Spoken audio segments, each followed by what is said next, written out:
Remember this and stand firm. Recall it to mind, you transgressors.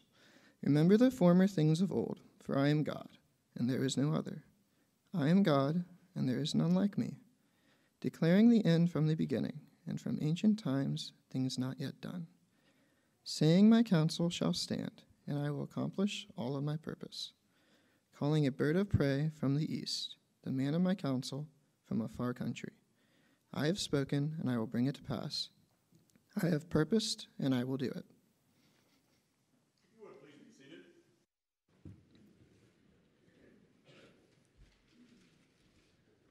Good morning. What a blessing it is to see you this morning. We're so thankful that you're here, especially if you are our guest. We are just elated that you have come our way. And we just ask for you to maybe stick around a little bit. Let us get to know you a little bit better. There's a story of a young man, I believe he had just gotten out of college, and he wanted some adventure in his life. And so he bought a houseboat. And as it turned out, he was, I think, 3 payments in, and then he had to protect it from a hurricane. So he gathered his buddies together, and they got all the rope and everything that they could, and they just started tying it off, that houseboat. They tied it to trees, they tied it to moorings, they tied it to the boat itself.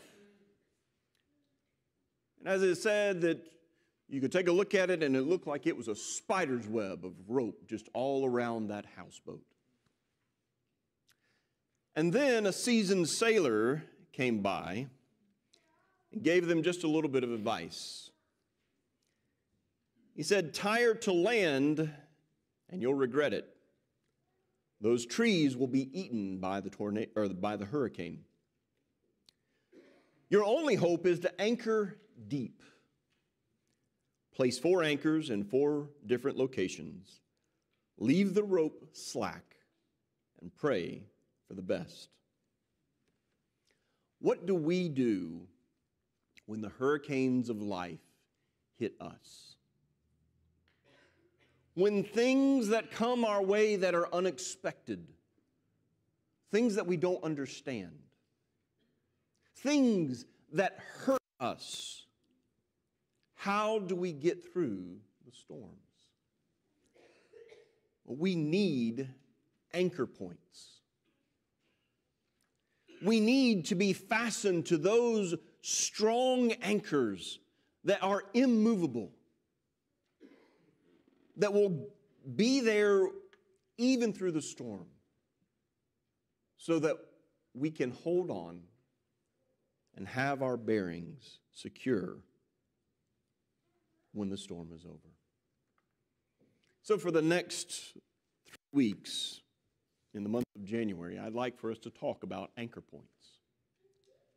And the anchor point that I want us to think about this morning is that of trusting God's sovereignty. Now, I have to admit, I'm a little bit apprehensive about talking about this subject because it is so vast. I don't know that I can truly do it justice. And this is probably going to be a 50,000-foot view of this, but I think it's important for us to understand. So for all of my note takers, I apologize in advance because there's going to be a whole lot of scriptures that we're going to look at today. Because you can't go to just one passage and say, okay, here's God's sovereignty. It's through the whole book. So when you think about God's sovereignty, God is sovereign. Well, what that means is that it is absolute lordship. We see in different places in God's word where it says that he is King of kings and Lord of lords. Well, a lord is one who rules and has ownership of something. And because they have ownership, they have exclusive rights to control and do with what they want with their possession. God is sovereign because he created everything. In Psalm 89 in verse 11, the psalmist says, "The heavens are yours.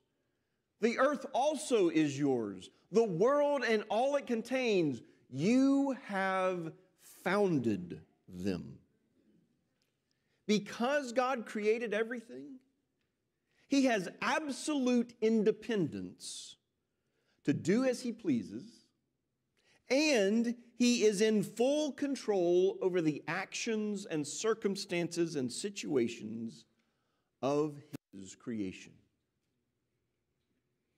And what that means is that we can trust in His sovereignty. Now, if we just ponder that for just a moment, we might say, well, what does that mean to trust Him? One thing means nothing happens outside of God's sovereign will.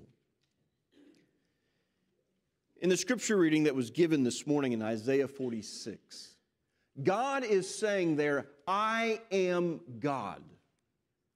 And He shows us then what that means.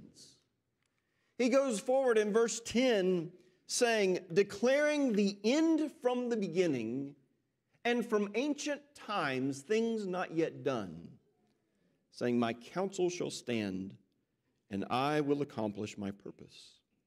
Calling a bird of prey from the east, the man of my counsel from a far country, I have spoken and I will bring it to pass. I have purposed and I will do it. Notice what he's saying here. I can tell you the end before there's ever a beginning. God can tell us the future. Well, why is that? He knows the future, and the reason He knows the future is because He plans the future and He accomplishes it. When God decides for something to happen, He does it. And there is no power that prevents God from doing what He wants or what He has planned. Think about it in this way. There is nothing in the entire universe that is outside of God's sovereign control. Well, what does that mean? It means He is ruler in the kingdoms of men. Nebuchadnezzar had to learn this the hard way when Nebuchadnezzar got so puffed up as king. He was saying, look at me, look at what I've done. And then he has a dream that he cannot interpret, and Daniel comes in to tell him its meaning. And he says in Daniel 4, verse 24, O king, it is a decree of the Most High, which has come upon my Lord the king, that you shall be driven from among men, and your dwelling shall be with the beast of the field. You shall be made to eat grass like an ox, and you shall be wet with the dew of heaven. And 7 periods of time shall pass over you till you know that the Most High rules the kingdom of men and gives it to whom He will. Daniel shows us God puts in power or He removes people as He wills because He is ruler over the kingdoms of men. But not only that, God allows humanity to act in opposition to His revealed will, but not to act contrary to His sovereign will. God has shown us who He is. He has shown us what He wants us to do, and He gives us the choice. We can either do that or not. But what God says, and what he because of who He is, He says, you're never going to act in opposition that prevents me from doing what I want. Notice how those in Proverbs say it. Proverbs 16 and verse 9, the heart of man plans his way, but Yahweh establishes his steps. Proverbs 19 verse 21, many are the plans in a person's heart, but it is Yahweh's purpose that prevails. You see, only our plans will succeed when they are consistent with God's purpose. Now, that doesn't mean that our plans are always going to be good. We can have bad plans, and God might allow that because it is within His sovereign will. Or notice in Proverbs 21 and verse 30, there is no wisdom, no insight, no plan that can succeed against Yahweh. What does that mean for us? It means that there is nothing that ever has happened or will happen that catches God off guard. There's nothing that God says, wait a minute, I didn't see this coming. That will never happen because of God and who He is, the Almighty. There is nothing that we can do to stop what God has determined. Now, if we leave that just right there, I don't know about you, but that leaves me feeling really insignificant. And it leaves me feeling very fearful. Because I begin to wonder, well, where am I in God's plan? What is His purpose and His plans? But what we see from His Word is that God is not a tyrant, just pushing us over and moving us out of the way. God is a loving God, and His plan involves you and me. Consider the words of Jesus in Matthew 10, verse 29 beginning. He says, are not 2 sparrows sold for a penny? All right, so what's the price of a sparrow? Half a penny. And not one of them will fall to the ground apart from your Father. But even the hairs of your head are all numbered. Fear not, therefore, you are of more value than many sparrows. Think about what Jesus is saying here. He says, one bird does not fall to the ground, not unless the Father knows about it, but what he's saying there is one bird does not fall to the ground unless God wills for that to happen. One small bird that's the price of half a penny. Think about the world over. How many birds have died in just this past minute? He's saying God willed for that to happen. That's the only way possible for that to happen. And he goes further and he says, look, the numbers of hairs on your head, they're numbered. I have some number of hairs. I don't know what it is. You have a certain number of hairs on your head. Some of you, we're going to all be different as far as the numbers of hairs on our head. But God knows them. And then he says, don't fear, because you are so much more valuable than one sparrow. You're more valuable than many sparrows. And he's arguing, if you will, from the lesser to the greater. If God does this for the sparrow, then what is He going to do for you? You and I are part of His plan. So we don't need to fear. What that means is that there is no detail of your life that is too small for the Father's attention. There's nothing in your life that God just sort of glosses over and says, yeah, that's peon stuff to me. I don't even pay attention to it. That's not the case.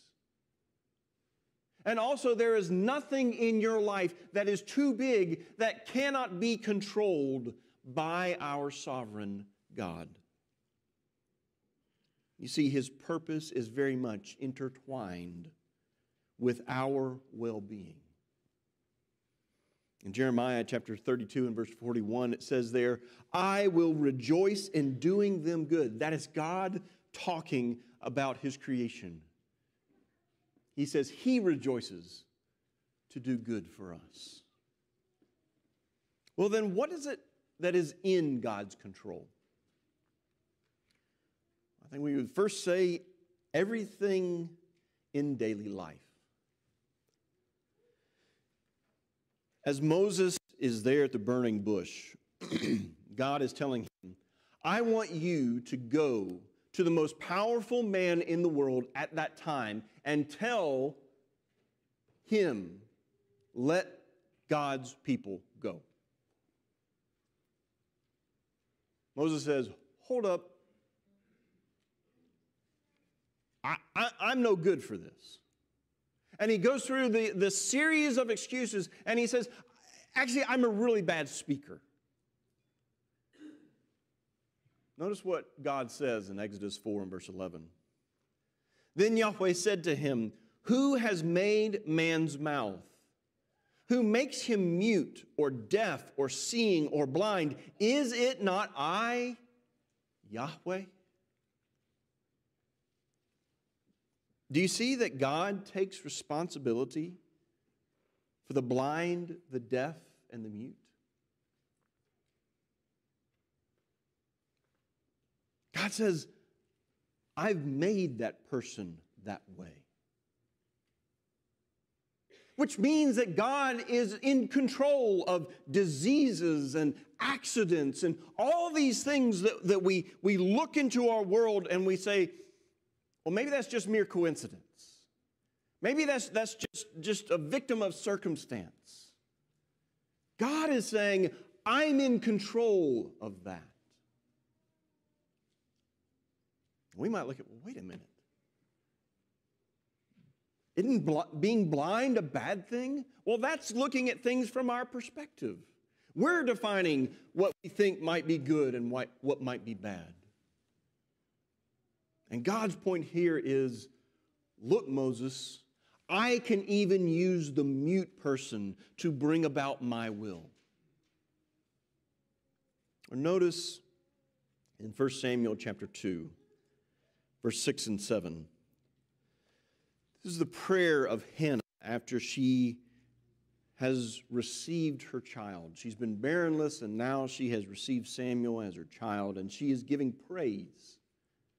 And so as she's giving praise, these are the words that are recorded, but these are also God's words. And here's what is recorded in verse 6. It says, Yahweh kills and brings to life. He brings down to Sheol, down to the grave, and raises up. Yahweh makes poor and makes rich. He brings low and he exalts. We've already seen that first part with the sparrows. God's in control of life and death. He knows the moment He's going to remove you from this world. He also knows the moment that a new life is going to come into this world. That's His prerogative because He created all of us. But notice what He also says here. He's in charge of our economic status. He's in charge, if you will, of our social status. He brings low and He exalts. I think a lot of times we think, oh yeah,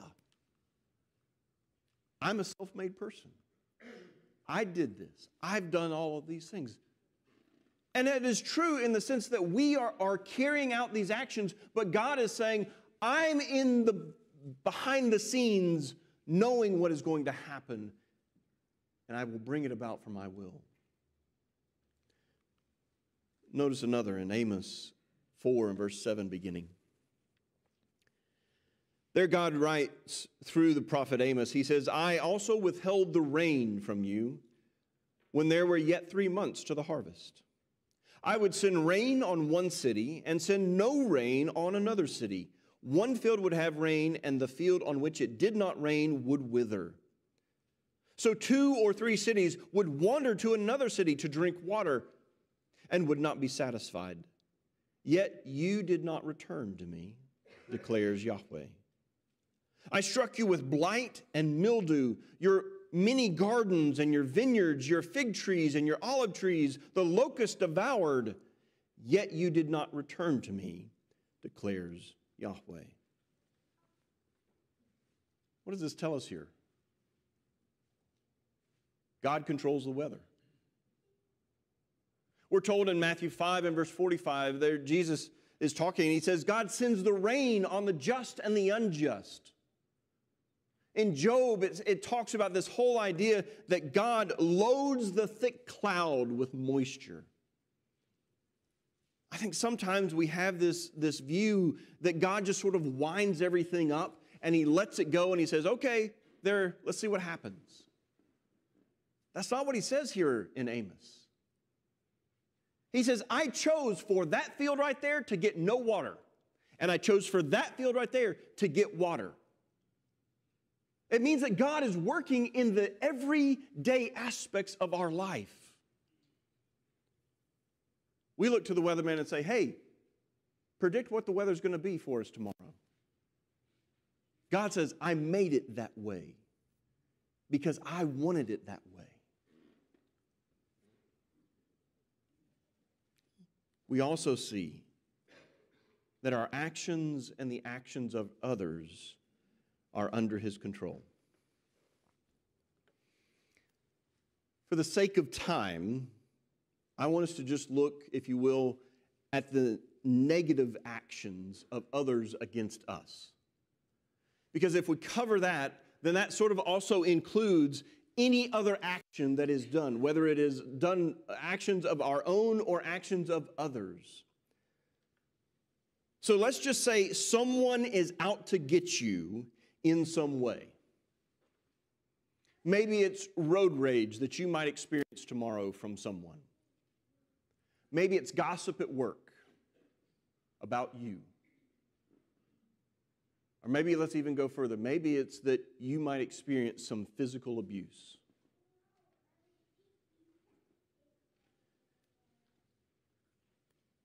What I want us to see is that a person cannot complete their action unless God first allowed it. Now think about what that means. God is the one who says this is allowed to happen. Satan asked permission of God to tempt Peter. He had to get permission first. If Satan has to ask permission, then all of us have to be allowed to do what we do. God is the one who gives that permission. Now, as we think about things in the negative light, I imagine that probably draws to our mind of going, okay, well, wait a minute. Why does God allow bad things to happen to good people? That's a sermon that we'll have to deal with another time. I can't get into that one today. But what I want you to understand is that when we experience the impact of people's mistakes and their failures and their sins against us,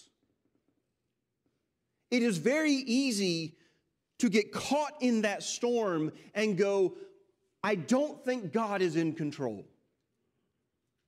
I just don't see him working. But this shows us that God is sovereign even when we cannot see it. Let's take a case example for just a moment. Let's think about Joseph. Turn to Genesis chapter 45. And as you're turning there, I want you to think about Joseph. A young teenager, and he's beaten by his brothers because they are so jealous over him. So much so that they throw him in a pit, leaving him for dead. Can you imagine what Joseph would have felt? Am I going to get out of this pit?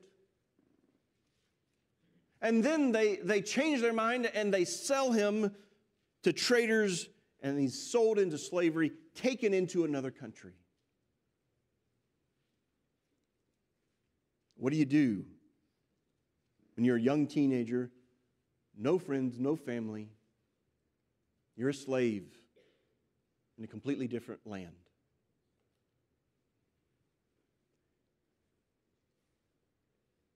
He started maybe to think, as he's there in Potiphar's house, maybe I can make something of myself here. He keeps getting promoted, if you will, to all of Potiphar's house. And then he's sexually attacked. He doesn't do anything. He doesn't do anything wrong. And yet the result of it is he's thrown in prison. All of these things we look at and say, all of these negative, all of these problems that we would say are problems in our life.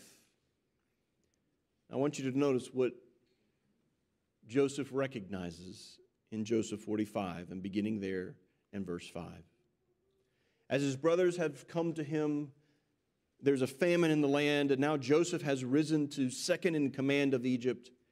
He says there in verse 5 to his brothers, "Now do not be distressed or angry with yourselves because you sold me here.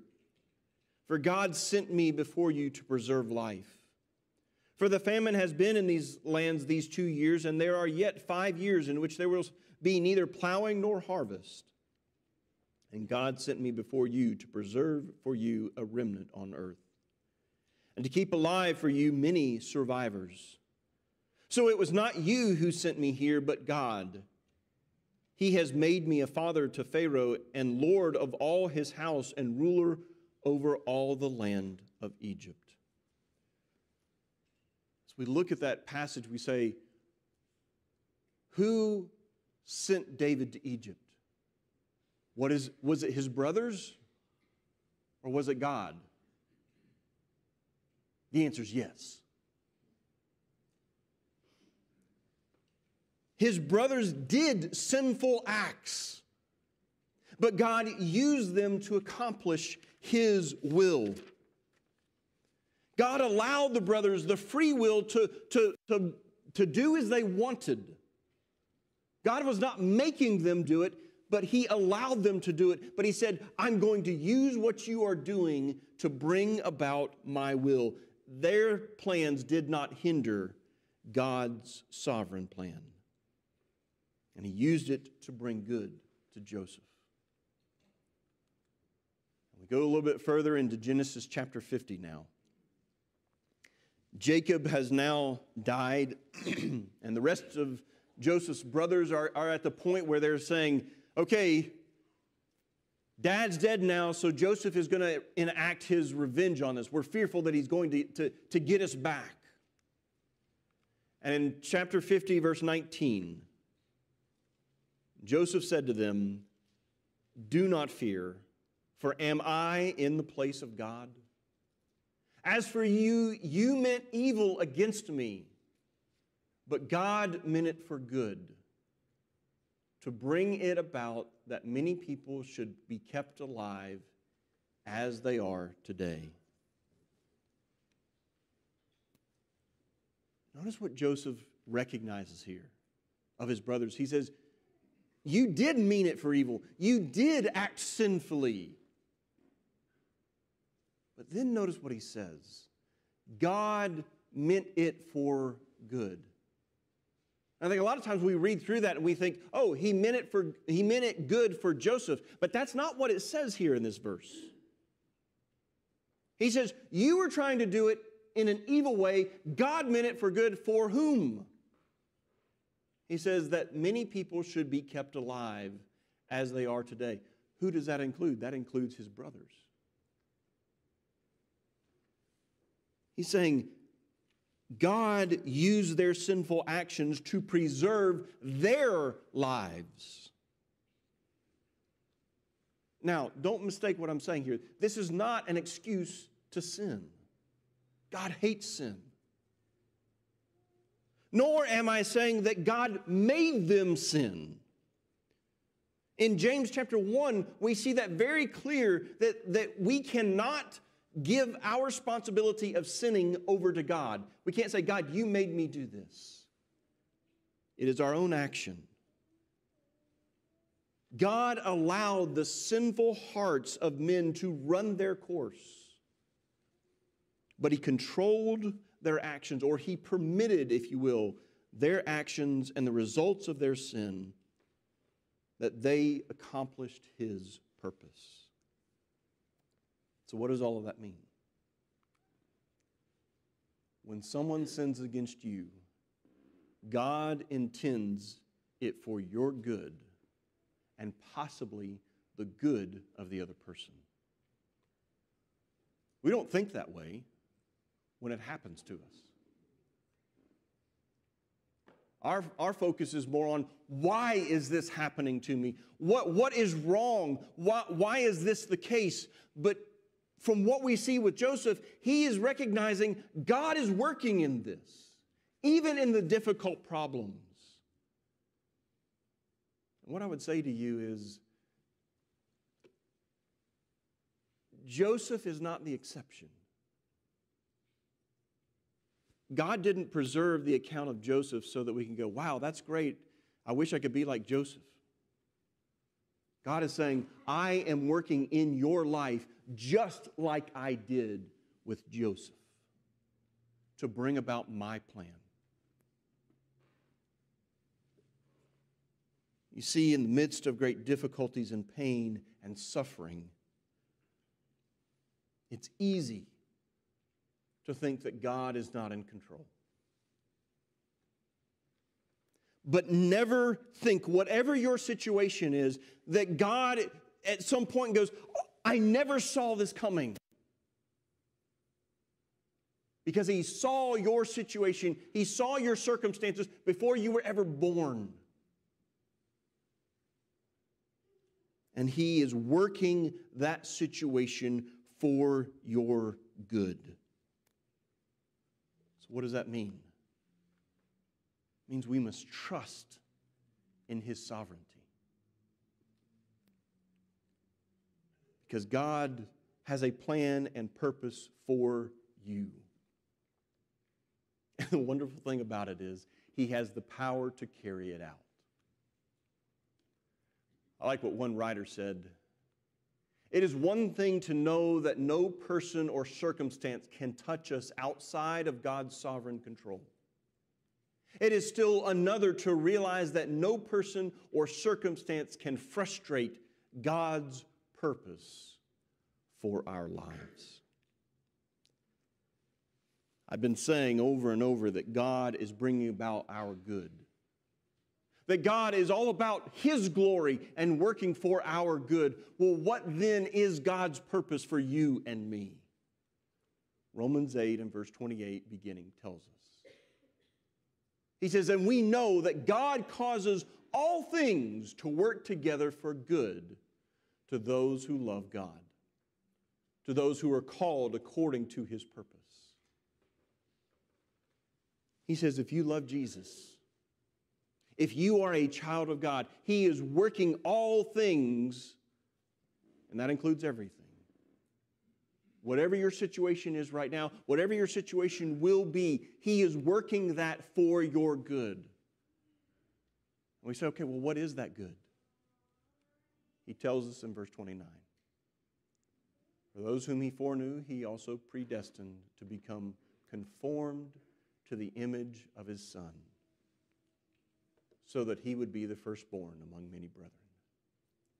That's the good that God is seeking to do for you. To be conformed, to be shaped, to be molded into the image of Jesus. And every good thing and every bad thing that is in our lives is used by our Father to shape us into what He wants us to be. To be more like Jesus in this world. So that one day we can be fully in His presence. What that means is that because God is directing our lives to an ultimate end, because we know that He is sovereign and He has the power to work in our lives, means that we can trust Him. That's our anchor point. That's what we can hold to when we look around our situation and we go, I don't understand it. When we look at it and we're hurting and we're in pain and we go, why is this happening? God says, grab hold of that anchor. Because you may not know what is happening, but I do.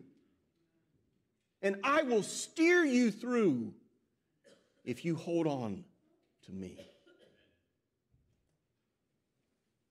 So here's our anchor point.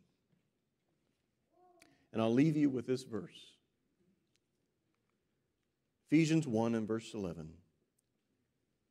In Him, that is in Jesus, we were also chosen there to have an inheritance. Having been predestined according to the plan of Him who works out everything in conformity with the purpose of His will. God's plan for you before you were ever born was that you would share in His glory, that you would be His child. And God's plan, even though you and I messed it up, we might say, because of our sin, we would say, well, what's the use? God said, I knew you were going to do that. And in spite of your sin, I have a plan for you. I sent my only Son to die and to be resurrected for you so that you could have a relationship with me. And God invites us into that plan. He says, if you will just repent of your sin, if you will confess that Jesus is Lord, and that you will submit to Him in baptism, He will recreate you through the power of the Holy Spirit so that you can be His child. And if you are in Jesus this morning, I ask you, are you holding to that anchor of God's sovereignty? Because that is what will see us through. If you're in need in any way this morning, if you want to become God's child, if you need prayers, this time is available for you. Won't you come as together we stand and sing?